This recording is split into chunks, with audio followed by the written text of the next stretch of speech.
which are very evil. Can you expound on the ones that are good or benevolent?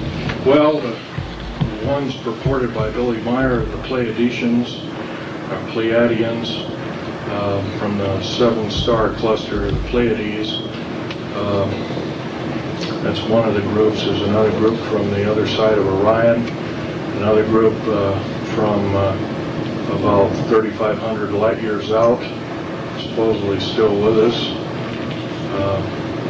I don't remember their name offhand, but they're a very small individual, human-looking but childlike, but very large cranium, very large heads. IQ is off the scale, and they can do no wrong. They're the angelic type. They don't fly around with little wings or anything. By angelic, I mean that they can't do wrong. They physically can't do wrong. Inspired Spielberg and They weigh about 30 pounds. the E.T. movie. Inspired them.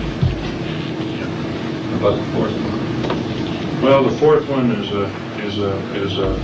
really two groups, and they're extremely tall individuals. They're predominantly ocean, deep ocean. They live in deep oceans, and they basically harvest our minerals, and then they're kind of, you can see, they're always in oceans of below 20,000 feet. They're these two-tiered antennas found, and of course our submarines have found them years and years ago. During World War II, some submarine warfare, and encountered several at very shallow depth. They didn't know which weapon or whatever they were. Are the aliens our biggest threat, or is our federal government the biggest threat? Both are our major threat at the present time. It's bad enough we have one, well, that little one too. Does Will County, Colorado have an underground base in that area? Colorado has 3 underground bases, one at DIA. I believe what you mentioned, what was it, Weld? Weld County is the biggest, one of the biggest counties in the United States. I believe it's in the northeastern section of that county, if I remember it. I'd have to look at a map. I can identify every base on a map. I have the latitudes and longitudes of such bases. By the way, if I mention that does entail espionage. If I mention all of them, and I cannot do that to the crowd, and I want to keep on talking as much as I can. So that's one thing I promised to do, but I have to break my promise, and I'll tell you that I was wrong to anything. I encountered something when I was back east. I couldn't friends up here. You'll have to speak up, otherwise. I visited Minnesota. I was coming back, and I decided to take a different route to get off of the interstates and take U.S. Highway 36 across northern Kansas. And about 20 miles from the Colorado border, there was suddenly construction. 36 was completely cut off. They had detours and went right around, and I didn't do that. I just went down and front on I-70. But over that area, about, I guess, 15 minutes later, I saw strange formation clouds in perfect chrysalis. Strange. And I was convinced there's something very active. And There's usually cut off the U.S. highway. the name of those clouds is, if I can interrupt, is altocumulus lenticulatus, or lens-shaped clouds. Almost always predominantly, there are two kinds of clouds. The kind, if you go up to Virginia City sometime in April or May, you'll see these clouds that come right up, roaring up to a steep mountain. You'll look at them and they'll just disappear. They'll cease to go over your shoulder. It's nothing.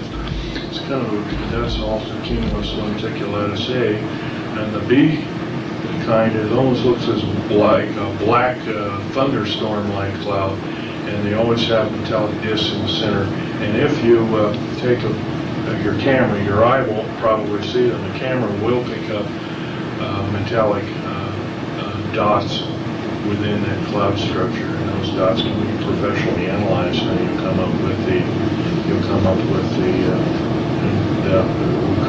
conclusion of the Earth flying disk. You hardly ever see those clouds more than 20-30 miles from mountains. I at that point was at least 200 air miles, straight line distance from Long's Peak, which is what they need to see spotted, this now, but- I had spotted Wow. such near Portland, Oregon, and took pictures, submitting it to a TV radio station, TV and radio station. It never got on the air. I wonder why. But they're rare clouds. If you ever have a chance to take a picture of them, you should.